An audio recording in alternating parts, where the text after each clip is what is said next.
Nous sommes en 1865, à 200 mètres du village d'Èze, dans le département des Alpes-Maritimes. Alors que M. César-Marie Figuera, maire de la commune, effectue des travaux sur son terrain, il découvre des objets, dont 3 patères en argent. L'une d'entre elles, appelée la patère d'Èze, est très bien conservée et semble d'origine grecque. Alors déjà, qu'est-ce qu'une patère? C'est un ustensile en forme de coupe évasée, qui peut avoir un manche ou pas, qu'on utilise au quotidien pour le service du vin par exemple, mais aussi et surtout lors de rituels religieux, afin d'offrir des libations aux dieux.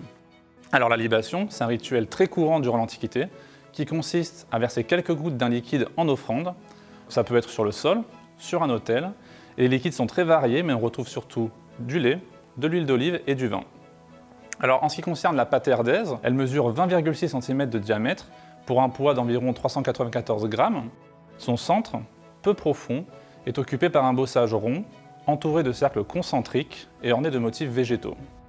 Ce qui laisse supposer l'influence, voire une provenance grecque, c'est la scène de procession qui est représentée. En effet, on distingue 5 chars, chacun tiré par 4 chevaux et conduit par une victoire ailée. Tous transportent un héros ou un dieu, parmi lesquels Athéna, déesse de la sagesse, que l'on reconnaît grâce à son casque et à son bouclier, Arès, dieu de la guerre, barbu lui aussi avec un bouclier, Hermès, dieu des voyageurs, messager parmi les siens, avec son caducée, et enfin Dionysos, dieu du vin, avec son thyrse. Enfin, un dernier personnage est présent, le héros vainqueur des 12 travaux, Héraclès, que l'on reconnaît grâce à sa barbe et à sa massue. Sa présence laisse supposer qu'on est ici face à son apothéose, c'est-à-dire le moment où il est élevé au rang de dieu.